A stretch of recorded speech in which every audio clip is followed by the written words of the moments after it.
It is a different type of pain when you are going through something and you need someone to talk to, but you don't want to bother anyone. So you just sit there drowning in your own thoughts. No one talks about how hard it is to pull yourself out of bed every day and go about your daily activities when you are struggling mentally. No one talks about it because we are all supposed to accept it. Every time you step out and look around you, someone around you is struggling.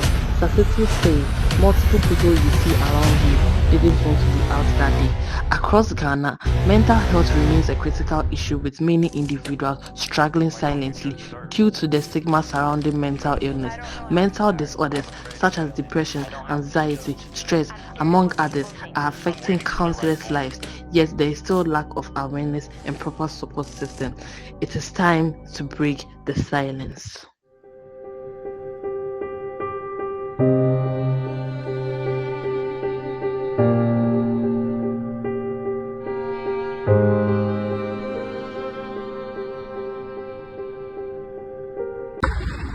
The doubts, the what ifs have become so many inside your mind. You are stressed out at school, at work, even at home, you are stressed out. It is making you withdraw from your family, from your friends. Or is it that it has made you become excessively loud? Wherever you are, you want to be seen. Wherever you are, you want to be heard. Or you become anorexic, you are obsessing over your body weight. Or have you got to the point where you are starting to have suicidal thoughts? Unlike malaria, where you start throwing up, where you become feverish. For mental health illnesses, you can't see the symptoms at first glance. However, there are symptoms, and these symptoms need to be identified and addressed at the earliest, or else they will become very detrimental. I am Nanabla, a student of the University of Ghana, Legon, with a member of Group 9 for Corporate Social Responsibility. Our group members and I have put together a short video.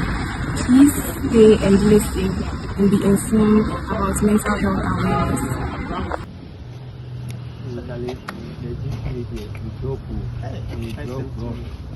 Good afternoon. Yeah, good afternoon. I'm Marilyn and you are? Victor. Oh, yeah, okay. I want to talk to you about mental health. Oh, really? Mental health, yeah, it's a mad people. Oh, you are not mad. No. That's the misconception we have about mental health. Oh, really? We all think that mental health is just about mad people, but no.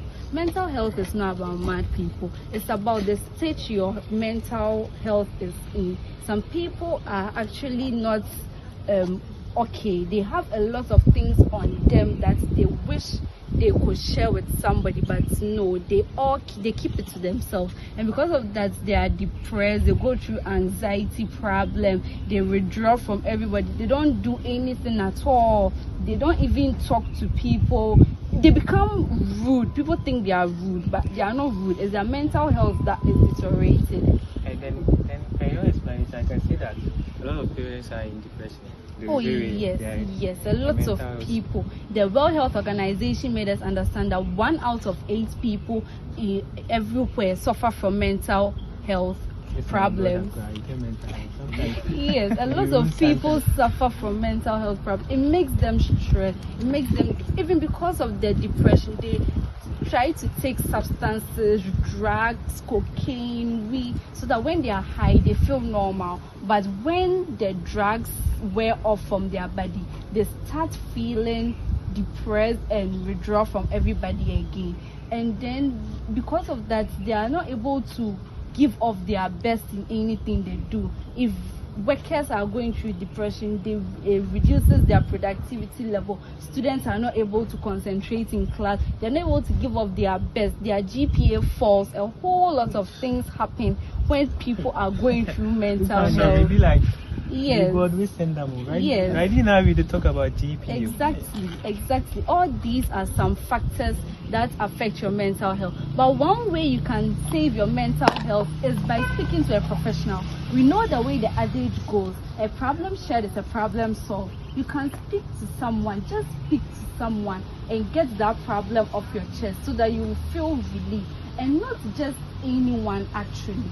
There are people that offer specific or professional health services. Like, yeah, if you talk to them, you know that your problem is limited to them, and they are not sharing it outside for public to see and criticize you. No, they won't do that. Nowadays, that thing, sharing your problems with people, it's risky. Yes, I know. But then with this kind of health professionals, if you share a problem with them and they even say your information out, you can sue them. And because they know the risks involved in being sued and going to jail, they protect your information. They don't even give your information to the police. The information is just with them, and then you are rest assured that it is not going out. And then another way you can also save your own mental health is by engaging in your hobbies. I know as boys you would like playing football, yes, basketball, playing musical instruments or something. So you can actually play those things to take your mind off the problems instead of taking in drugs that will let you kill yourself in the long run, because per statistics about 8% of the death is due to depression and suicide, which are all... Let me stop here. So for the counseling, so with the sharing of information, does it not involve like going to seek professional advice from professionals? Does it not involve money and all those stuff? No.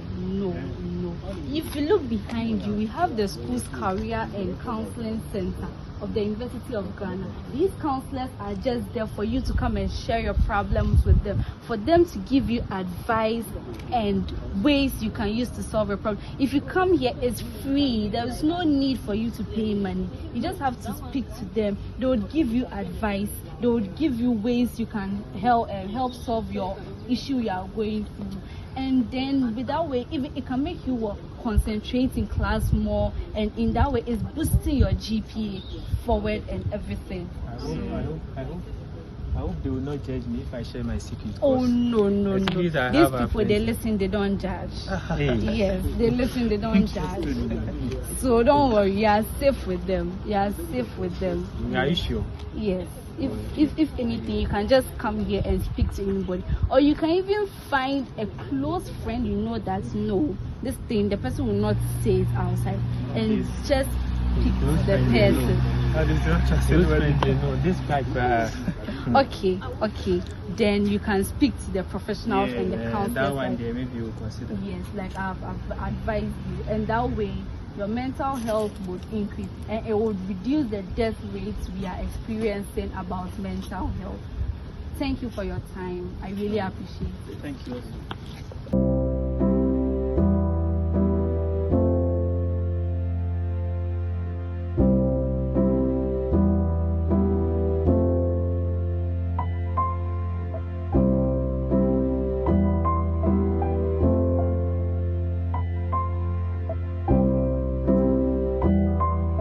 My name is Dr. Ines Dakwa. I'm a senior lecturer at the Department of Psychology of the University of Ghana, and everybody calls me Bandal Ernesto. Thank you. So our first question is, in our part of the world, mental health is narrowed to lunacy.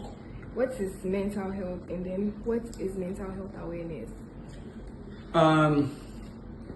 Well, when you speak of mental health, you're speaking about quite a number of things. In general, it refers to the extent to which a person is able to function, in their daily lives. So, if that individual, the extent to which a person is able to exercise good judgment, doesn't have any worry on them, is able to think through things, is able to adapt and adjust to situations. All these come into the concept of mental health.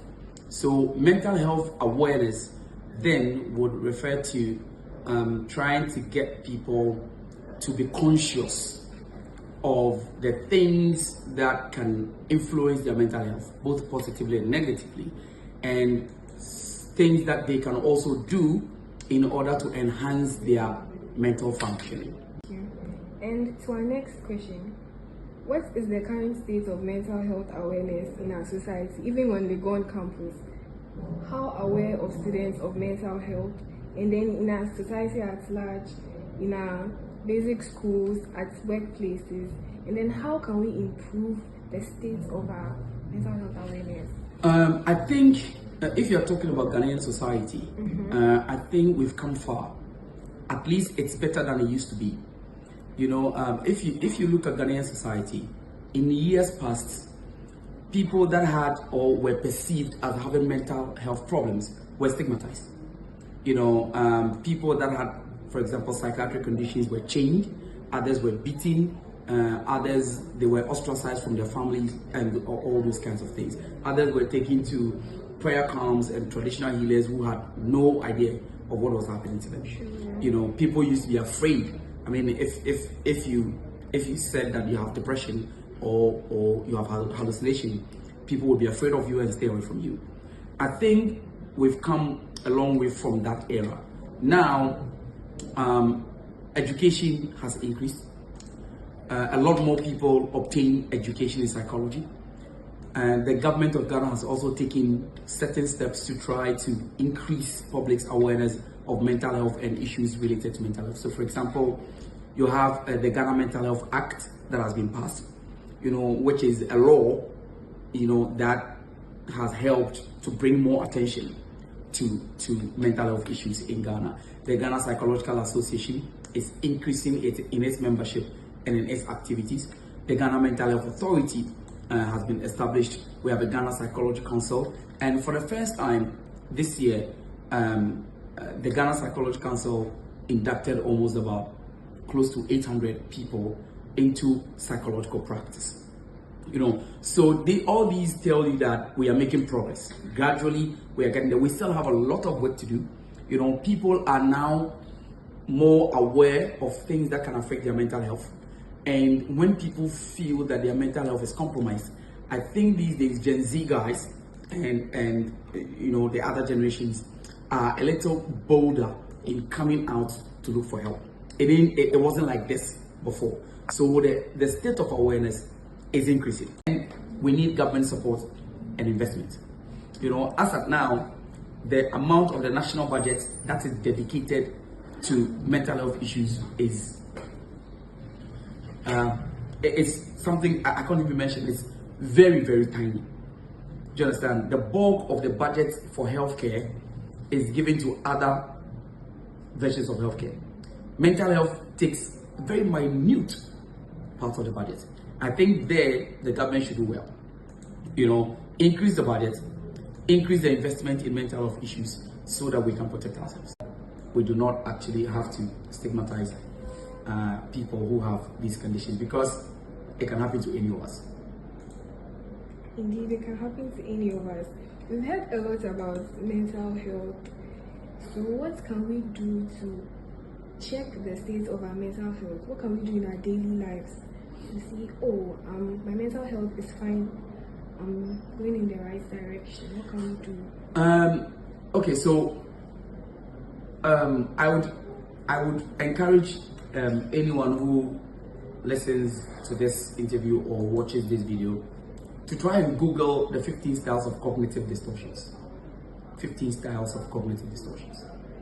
Now, these styles were theorized by two psychologists, Professor Aaron Beck and Dr. Robert Ellis, and they try to explain the ways in which we think, the ways in which we interpret things around us, which leads us down the path of mental health issues.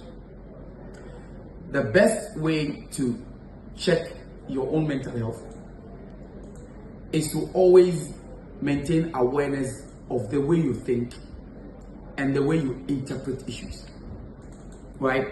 Because a lot of the times, the way we interpret things may not necessarily be what it is, right? If you had a quarrel with your friend today, and you both walked out on each other, you went home, and then in the evening you decided to try and check on just call and make up. You call your friend 5, 6, 7 times and your friend doesn't pick. What will be your interpretation? Do you understand? Probably you might interpret it as, oh, this person is being too low, or the person is still angry, or not. But you may be very wrong. It could be 1,000 reasons why the person is not picking the call. The way we think, the way we interpret issues is what actually causes our mental health problems. So I think we need to all maintain awareness of our interpretations. We need to do the things that keep you mentally healthy. Eat well, read well, rest well, and live life. Thank you very much, Dr. Ernest. Any closing words?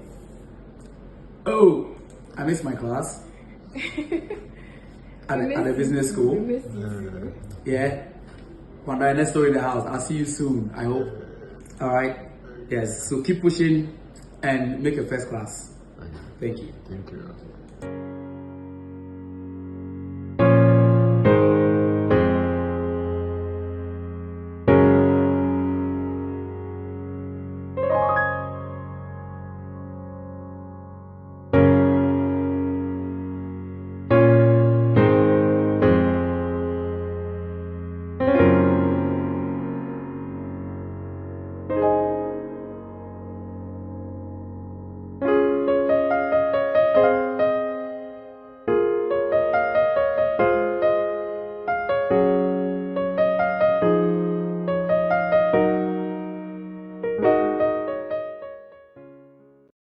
Every day, millions of people face challenges we can't always see.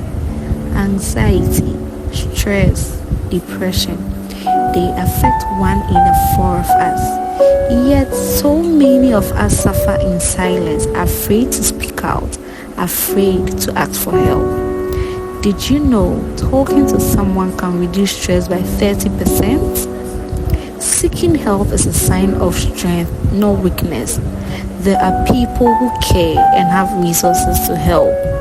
Mental health is just as important as physical health. Let's break the stigma together. Mental health matters. Let's talk. End the stigma.